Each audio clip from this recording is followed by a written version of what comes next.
Di kovara hawarê de folklor. Bêjeya folklor di hejmara yekem de di bêşa Fransewî de derbas dibe. Di nav nivîsa Boots et Caractères de la Revue wek xala sêyemîn sê folklorê derbas dibe. Dûvre di hejmara 3, 4, 5 û 6 de di bêşên Fransewî de behsa folklora Kurdî dibe. Navê nivîsê lê folklorê Kurd ye û wek nivîskar D.A. Bedirxan tê nîşandan.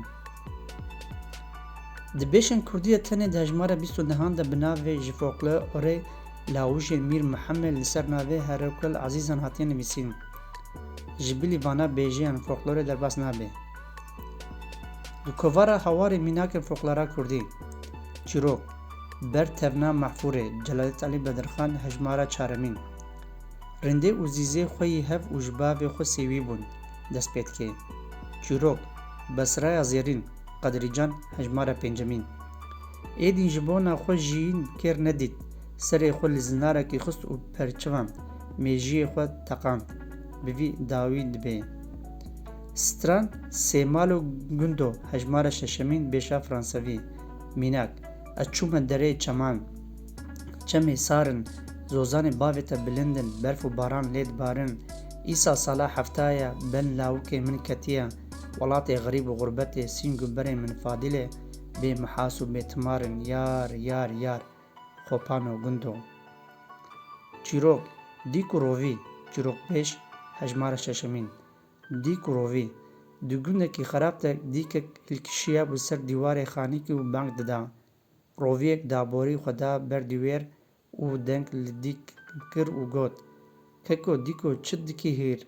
Dîk lê vegirand û got: Roviyo ma tu nabînî gundê me xerab bûye. Ez jî bang dikim, dixwazim çend gundî û cotkaran bidim hev û gundê xwe ji nû ve ava bikim. Heke welêye ma tu nizanî ku ez jî cotkarekî kêrhatî me. De were cihekî nîşanî min bike, ji xwe re koxekê ava bikin û dest bi xebatê bikin. Dîk qaîl bû. Qet pêşiyê Rovî dapey ku her nîk kêfxweyê gund ji Rovî re erdekî bibêjêrin. Dîk danehatî bû, di ser dîwaran re derbas bû diçû.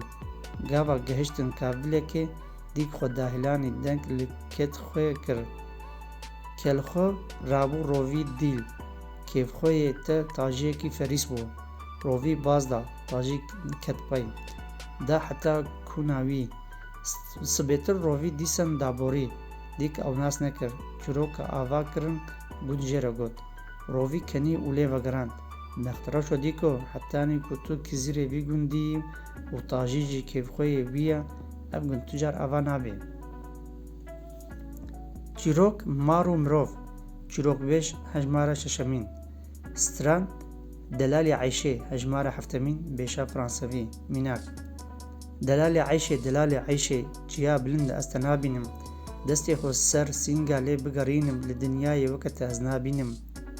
Delalê Eyşê Delalê Eyşê ez ê temburkê çêkim ji çarde perdan. Ez ê tolan bêxmê ji kul û derdan. Jinê delal ji mêrê xerab têtine kuştin nayîne berdan. Çîrok, Mîr û Keşe Koçerê Botan hejmara nehêmîn. Carekê mîrê ciziyê derketibû gerê, rêya xwe xistibû tora hevêrke, dest pê dike. Stran Bêmalê hejmara dehemîn. Bêmalê, Bêmalê dînê li te kere li min fata, hawar li te kere li min fata, li ser serê min û bejna bilind tavike barana hûrto. Wezê nakim terka bejna bilind çavê reş û belek, heta serê mikeve li ser darê û tabûta. Ax Rebî Rebî, Bêmalê dînê sibeya, roj derketî ji aliyê botan. Rebî sibeya roj derketî ji aliyê botan. Tavo da û bedena Diyarbekir şewitî qîzan û xortan. Xwezî mirazê min û bejna bilind hasil bikira. Minê kirasê ber bedena xwe bilî rota. Ax eman eman bêlome ye. Ax Rebî megrî megrî tu delalî hawar çavê reş û belek ji kilo subhanî meke xalî. Heme tu minî kirasê di minî kirascan û minî helal malî. Ax eman eman bêlome ye. Çîrok Çîrçîrok Mîngol hejmara 11 bêşa Fransewî. Stran Strana Gulê Kamran Elî Bedirxan hejmara 12. Mînak, وره سر سینگا من از گوری تما تختی تا پیسیرا منا لسر پیسیرا من در راکوا از ببیم در گوشت تا اوشتر سرلوک و پاییزوکا بیجم. چیروک کر گر و روی هجمار 12 چیروک سیابند سیلوی هرکل عزیزان هجمارا 13 میناک چیرچیروک سیابند سیلوی بناو دنگا اف جوک ممی آلان یک چیرچیروک ما این کفنوس پهیا دست پید که لوریا مرنه سیابند و تیرزیرین و زیفکوان من گو مچه بر سهار و دلاوان گرنه چیرک تا گرک بو هنجاران ماز نبوم نیچیرا تا هم قربان کچه مگری دلاله بردم برن وک بوکا که بلا بی چیروک کیروشکو کوسی بدکر کوترش هجمارا 15 ستران لاوکو سترانوان هجمارا 19 میناک لو لاوکو برا لمن نهاتا جبا بایو و ریان برا لی نخستا لپوزی چیایو شنگاله سر نوالان دوی مانگلیان من سوم خواری دپای لاوکی سموکی سر خونادم سر توبان و توبالگان